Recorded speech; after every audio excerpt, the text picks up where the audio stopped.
Hi. So I just wanted to give you a little PSA.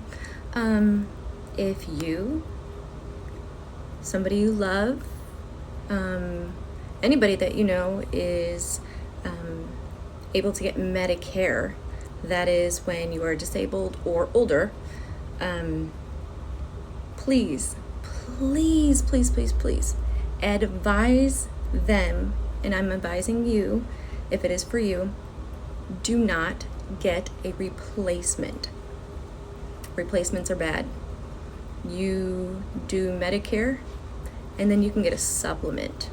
A supplement just kind of takes care of what Medicare won't, and a replacement is when you go ahead and just the insurance that you choose completely takes over the Medicare, and that is a replacement.